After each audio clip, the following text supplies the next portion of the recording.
ಈ ಪವಮಾನ ಅನ್ನುವಂಥ ಮಹಾಯಾಗ ಆಗಿರುವುದು. ಅದಕ್ಕೆ ಸಾಕಷ್ಟು ಋತ್ವಿಜರಿದ್ದಾರೆ ಇಲ್ಲಿ. ವಿಶೇಷವಾಗಿ ನಮಗೆ ಮೊದಲೇ ಗೊತ್ತಿರುವಂತಹ ಕಾವೂರಿನ ವಿನಾಯಕ ಕಾರಂತರ ನೇತೃತ್ವದಲ್ಲಿ ಇವತ್ತಿಲ್ಲಿ ಆಗಿದೆ. ಮನುಷ್ಯ ಮಾಡುವಂಥ ಜೀವಮಾನದಲ್ಲಿ ಮಾಡುವಂಥ ಪಂಚಪಾತಕಗಳು ಇರುತ್ತೆ. ಎಲ್ಲ ಪಾತಕಗಳು ಒಂದು ವರ್ಷದವರೆಗೆ ಮಾಡಿದ ಪಾತಕಗಳು. ಅದೇ ಬೇಕಾದ್ರೆ ಜ್ಯೋತಿಷರು ಹೇಳಿದಾಗೆ ಪೂರ್ವ ಜನ್ಮಕ್ಕೆ ಸಂಬಂಧಪಟ್ಟಾಗಿರುವಂತಹ ದೋಷಗಳು, ಯಾವುದು ಪ್ರಾರಬ್ಧ ಇದೆಯೋ, ಯಾವುದು ಸಂಚಿತದಲ್ಲಿ ಬಂದಿರುವಂತಹ ಕರ್ಮದೋಷಗಳಿವೆಯೋ, ಯಾವುದು ಆಗಾಮಿ ದಿನಗಳಲ್ಲಿ ಬರಬಹುದು ಅನ್ನುವಂಥ ದೋಷಗಳಿದೆಯೋ ಅದಕ್ಕೆಲ್ಲವೂ ಕೂಡ ಪೂರ್ವಭಾವಿಯಾಗಿ ಪವಮಾನಗಳನ್ನು ವಿಶೇಷವಾಗಿ ವೇದದಲ್ಲಿ ಹೇಳಿದ್ದಾರೆ. ಮತ್ತು ಪ್ರತಿ ಸಲವೂ ಕೂಡ ನಾನು ಇದನ್ನು ನನ್ನ ವೃತ್ತಿಜೊಂದಿಗೆ ಹೇಳಿದ್ದಿದೆ. ಇದೊಂದು ಸಣ್ಣ ಊರಲ್ಲಿ ಒಂದು ಪುಣ್ಯದ ಯಾತ್ರೆ ಆರಂಭ ಆಗಿದೆ ಪವಮಾನದ ಪೂರ್ಣಾಹುತಿಯಿಂದ ಎಂದು ನಾನು ಖಂಡಿತವಾಗಿ ಇಲ್ಲಿ ಹೇಳಲು ಇಚ್ಛೆಪಡ್ತೇನೆ.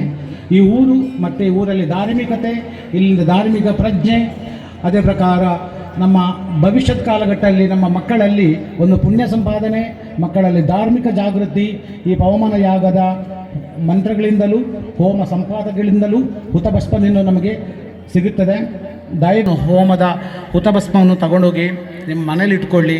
ಅವಕಾಶ ಸಿಕ್ಕಿದಾಗಲೆಲ್ಲ ನೀವು ಇಂಥ ಮಹತ್ ಕಾರ್ಯಗಳಲ್ಲಿ ಭಾಗವಹಿಸಿ.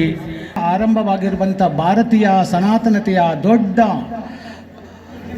ವ್ಯವಸ್ಥೆಯನ್ನು ಮತ್ತು ಅದನ್ನು ಸಂಗ್ರಹಿಸಿಕೊಟ್ಟಂತಹ ಅತೀ ಪವಿತ್ರವಾದ ಮಂತ್ರದಷ್ಟಾರ ಋಷಿಗಳು ಕಂಡು ಬಂದಿರುವಂತಹ ಈ ಮಹಾ ಮಂತ್ರಗಳ ಹಿಂದೆ ಉಳ್ಳಂತಹ ಅರ್ಥಗಳು ಅದನ್ನು ವಿವರಿಸಲಿಕ್ಕೆ ಹೋಗುವಂಥ ಕೆಲವು ಸತ್ಕರ್ಮಗಳನ್ನು ನೀವೆಲ್ಲರೂ ಭಾಗವಹಿಸಬೇಕು.